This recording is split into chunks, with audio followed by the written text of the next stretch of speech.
Welcome. Today we're going to talk about variables and data types. We're going to look at how you store values, change values, and how you manipulate data in your programs. Variables are very important. Here we have an integer, a double, and a string. The three variable types, data types that we're going to be dealing with the most throughout the year are going to be int, double, and string.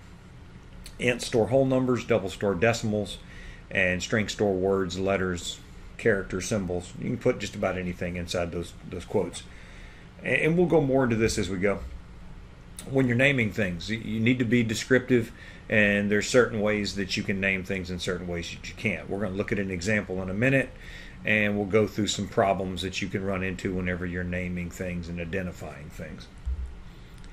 Which of these would be legal identifiers? A plus comp sci rocks is good. Jump up won't work. It has a space. 2 foot 5 inches is bad because it starts with a 2. And then you have big triangle and space invaders, which we'll look at some more of those examples as we go. You know, name things in a way that means something. Total pay tells me a lot. Triangle tells me a lot in terms of making a class. Double A, class B, down at the bottom, those really don't tell me a whole lot. Whenever you're dealing with identifiers, uppercase and lowercase matters in Java. Uppercase versus lowercase in terms of letters will make a difference in whether it's an allowable variable name or a match. Keywords. Keywords are names that are used for things, identifiers that are used for things already. We just looked at int. We looked at double. Those are data types. They have a special purpose in the language, so you cannot use those as identifiers because they are already in place. So let's go look at this as a code example so we can change some things up and kind of see what happens whenever we make an error and adjust an error. Okay, let's have some fun. Now's my favorite part of computer science, is where we go in and we mess around with some stuff and we try to see if we can blow something up. In order to learn how to write code, in order to really understand how things work in a language, you have to get in and get your hands dirty, blow things up, make mistakes. Otherwise, you're never going to really understand what it is you're trying to do. Plus, that's fun. Breaking stuff is fun. So here we have public class identifiers. The name of the class is $identifiers. So if we go up and we try to run this, it's going to blow up and says that it can't find or load class main class identifiers. So I take the question mark off, run it again. Still going to have an issue because I have indentifiers instead of identifiers. So I can take that in out. I can run it again. And now it's okay with the class, but now it's going to start having problems with other things. So the first line of code that we have in here is we have int big space num equals 99. That's a problem. You can't have a space inside of a variable definition, inside of an identifier. So now I can go back up. I can rerun that. It's okay with big num now. But now it's throwing a fit about 1 decimal. Reason being is you cannot start an identifier, a variable name, class declaration with the name starting with a number. You can't do that. So I take the number, put it at the end, I rerun it, now we're good. Now it has a problem because I've defined a variable and I named it void. Void is a reserved word. You can't do that. It already has a built-in purpose. That name is reserved for other things. I could name it voidy. Everybody, you should name all your variables voidy. That's a really cool variable name. Now we rerun it and we're good. Doesn't do anything, doesn't have any output because we don't have any system out prints or system out print lines, but now syntactically we're correct. And while you're working on this, you might accidentally take a semicolon out. That's okay. You're gonna catch that, and eventually you're gonna start to recognize, okay, when that error message pops up, I know I need to go and adjust that. And there's other things that you're gonna mess up in here as you go, and that's perfectly okay. Now let's talk about types of variables. We're going to talk about primitive types and what those look like, and then we're going to compare and contrast those just a little bit to references. We'll dig more into references as we go throughout the year, but this will be just a quick overview. I'm going to run through the slides pretty quick, and then we're going to get into the actual code where we can really see how all this stuff works. Primitives. Primitives are what they are. I mean, it's literally nothing special about this, nothing real fancy. If I've defined fun as type double, I can store whole numbers, decimals in there. If I was to go and be able to look at the box in memory fun, I would see that there's a 99 in there. There's not anything involved with me going here to get there. As you'll see with references, it's a little bit different. With primitives, it is literally what it is. So here we've created the variable a plus. We put a 254 in there. Think of a plus as a box. You go to that box, you look in there, you see a 254. That's all that there is to it. Primitive types. We've got int, we've got double. Those are the two that we're going to focus on the most. There's some other ones as well that we'll look at, but and Boolean is another one that we're going to be touching on as well. But the main two are int and double, and we'll get to references. We'll talk about strings. Java is a strong type language. It wants you to give your identifiers, your variables, when you're creating them. It wants you to give them a type. It won't let you do it without it. When you go into other languages like Python, Python determines the types based on whatever you're assigning, and some of that it's not quite as strict as what you're going to see with Java. So you have to understand the different data types. Memory, everything that we're going to discuss in terms of data types and how much storage capacity they have is going to be dealing with bits. And the more bits you have, the more you can store. So here we have some integers. We have 1, 2, byte and long int. The two that you need to concentrate on are the two ints, 1 and 2. I'll give you some examples of byte and long. Those are not something that for the AP exam you're going to be tested on, but if you do contests and you like to compete, those are things that you have to be aware of and you have to understand how they work. They have ranges. There's a certain capacity of what they can store and a certain capacity of what they cannot. Here we have a problem. We have a loss of precision error. I'm attempting to store in an integer 120.0. You cannot do that. An integer type can only store the whole number component of a decimal value. So there's nowhere to store the 0.0. That's why it'll give you the loss of precision error. Now we're going to talk about real numbers for a little bit. Real numbers are when you get into actually storing decimals. So a whole number component and then a fractional component. Here we have double 1 and double 2, both storing decimal values, and then we have float 3. Float is a contest type data type that you're going to deal with there. For the AP exam, you need to know double and understand how that works really well. And real numbers are just decimals. So in this example, I'm assigning 1 120.7. That's perfectly fine. And then I come down and say 1 equals 125. 125 is stored in memory as 125.0. Booleans. Booleans are either true or false. You're going to see this as return types a lot for methods once we get in there. Here I have go set to true, print it out, prints out true, stop equals false, it prints out stop. This is kind of a silly example, but it shows you how you actually can define the variables, but you would never just set them to true and false and print them out. There's more involved. You're going to have conditions and things that you're testing whenever you're dealing with Boolean values. Let's go out and take a look at some code so we can kind of see some of this in action and make sure we totally understand how this works. Let's take a look at some integers in action. Let's see how we can store whole numbers and manipulate whole numbers and where we might run into some errors. Here I have 1 and 2 defined both as ints. The int type out of all of the whole number types, those are the ones for the AP exam you need to be aware of. That's the type that you need to concentrate on. If you're going to go to competitions and just general understanding of computer science, knowing more about bytes and longs and shorts and some other things that we'll talk about in a few minutes, it's good information. It's not going to hurt you. But for the AP exam, the ones that you're going to see and you need to spend most of your time focusing on would be ints. So here 1 is 120, 2 is 987, 1, 2, 3. You can see in the output, the console at the bottom of the console window that it prints out exactly what you put in there. If I was to change the 120 to 120.7, run it again, now I'm going to get the loss of precision error that we just discussed in the slides. So I've got to get rid of that 0.7, turn it back into nothing but a whole number, no decimal component, and now I'm good to go. So I did make a byte, put in a 99, and I did make a long, put in a big chunk of numbers.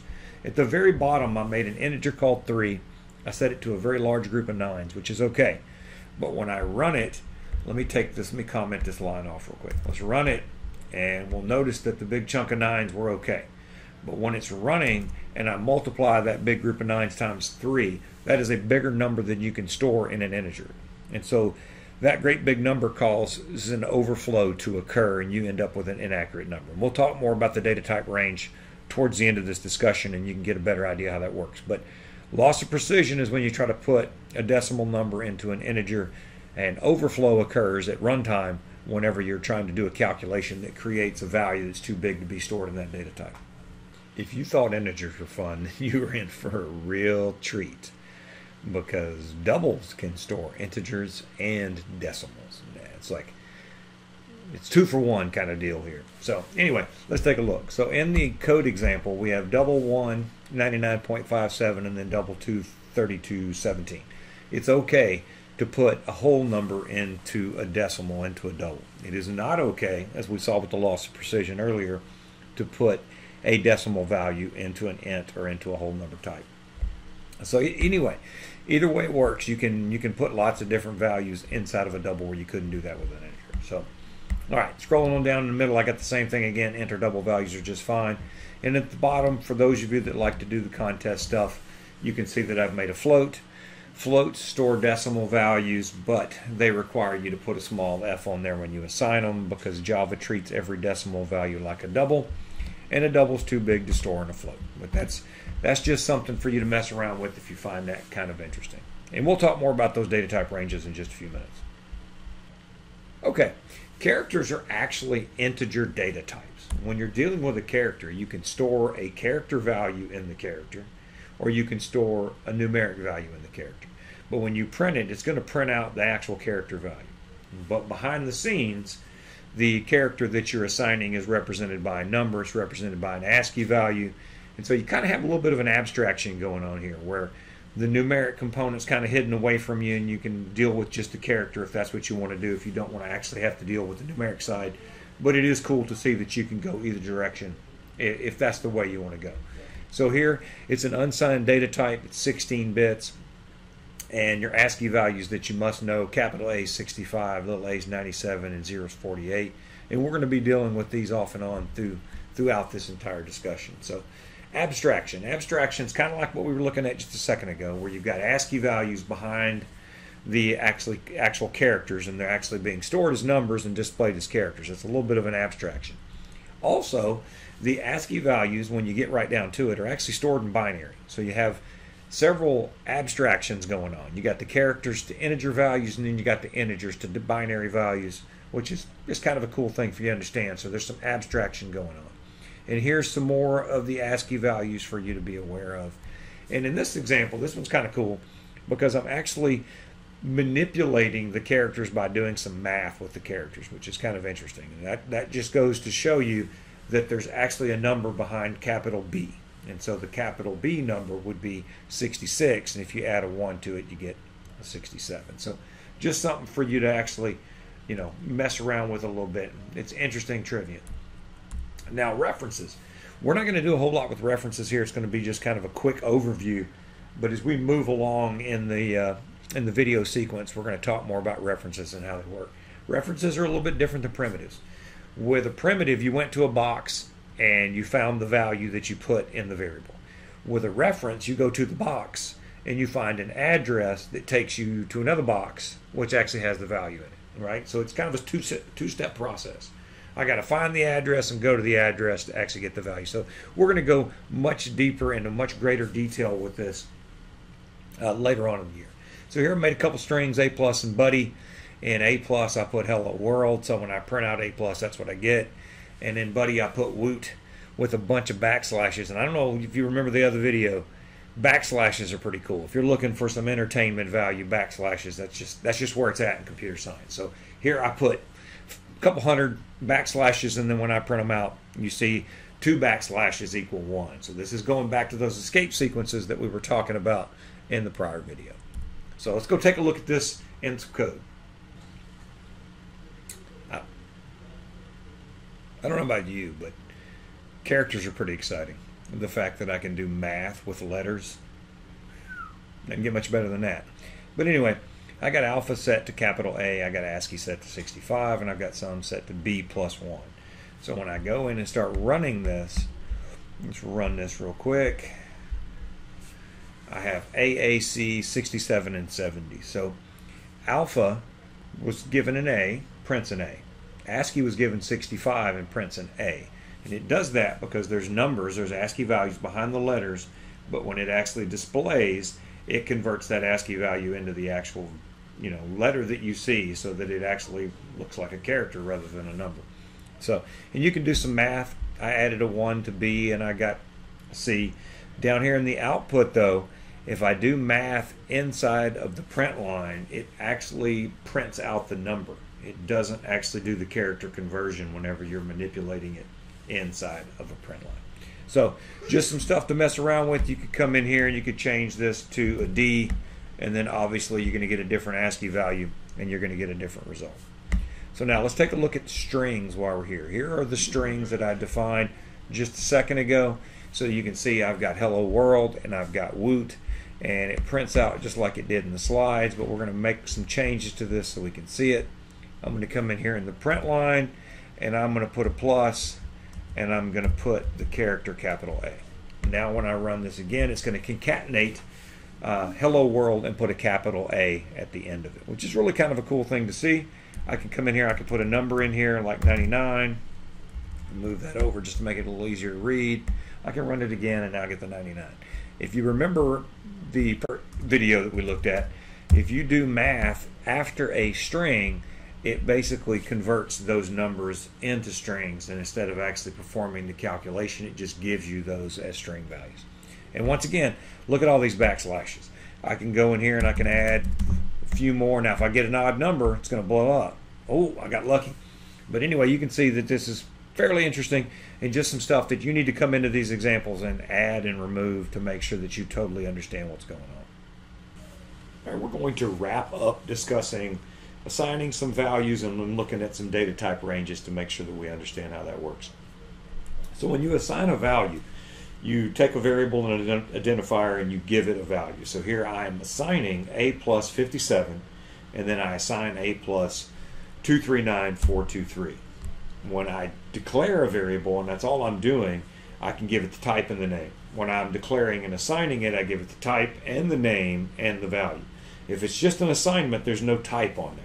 Oftentimes there's a lot of mistakes that are made with people just learning the program, is that they don't understand the difference between a declaration and an assignment, and they always continually put the data type in front of the variable name no matter what they're doing and no matter how many times they're encountering it. So just be careful with that.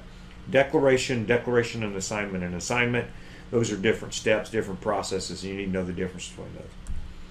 Here I have a crazy amount of assignment statements. I've got an example in here that you can go look at and manipulate. I'm not going to spend much time on this, but I'm mixing integers and doubles and characters and a bunch of stuff in here, and you can go and play with this just to get a better idea how this works. Final. When you make a variable final, you can assign it a value one time. Once you've assigned it once, you cannot go back and assign it again. So it just gives you a little bit of protection if you're trying to keep a value from being changed once you've given it an initial value. Primitive types. These are the primitive type ranges. Bytes 8 bits, short 16 bits. You can see the rest of these the way they work. And then on the right side, I've got the min and the max values. It's important for you to know that there are ranges and that you have, limited values that you can put into certain types. Here I've got a bunch of the min and the max examples. It's good to go through these and make sure that you understand that these are just showing you what's in this chart is accurate. And you need to be aware that there's integer.min value and max value. You'll be using those in the AP course, sometimes on the AP exam, sometimes in your programs. The bytes, the shorts, and the longs are just more in here so you understand that those exist. If you go to competitions, that would be something you would need to know. And this shows you how you can manipulate the max value, and you can manipulate the min value the same way by forcing it around from the max positive value to the minimum negative value. Just some interesting stuff for you to play around with if you find that interesting. And there are float mins and double maxes, so just some more stuff for you to look at. Characters are kind of cool. Shows you the upper bound and the lower bound of the unsigned 16-bit data type. You might find that interesting, you might not. Let's go take a look at a couple of these. We're going to go through these quickly, but these are some examples that you obviously will need to spend some time on your own whenever you have time. This example just combines a bunch of different assignments all in one place. We've got ints defined, doubles, characters, Boolean, strings. One of the things that's interesting about this example is I've demonstrated how to define multiple variables of the same type on the same line. A plus is set to 52, comp size set to 79. Both are on the same line. It's okay to do that so long as you're defining variables of the same type. I did that with the character. The other thing that I threw in here that I like to do when I'm teaching computer science is I like to put in little tidbits of trivia here and there just to see how inquisitive people are in terms of going and digging in and figuring things out. I'm using printf. Printf we discussed briefly in the output slides as one of the ways you could print things. Printf has the option to format decimal places. So I'm using %.2f to format 5.25232, and I get 5.25. So just something that might be useful, not something necessarily that's going to be tested on any AP exam or whatever, but if you go to competitions, it's useful and just something good to know if you're trying to make things more readable when you're printing things out. All right, let's look at one more example before we wrap up. This is the integers, min and max. I also have the decimal real example, but this one's probably good enough. It shows you the min and max values that you could have in a byte, in a short, and then an integer and a long. And then I'm doing some manipulation of the max value, which you could also do with the min value. So just some good stuff. A lot of different things in here for you to mess around with, but you do need to know integer.min value and max value. Those come in real handy when you're writing algorithms to go through and find things and look for minimums and maximums and things that are above this value or below that value. Hopefully this video has been useful and you've had some fun. Now it's time for you to go and take all these valuable skills that you've picked up and put them to use. Now is where you have to go and crank some code. What that means is you got to go out and you got to actually build something. You got to take all this variable stuff and this data type stuff and go put it together to actually make something happen.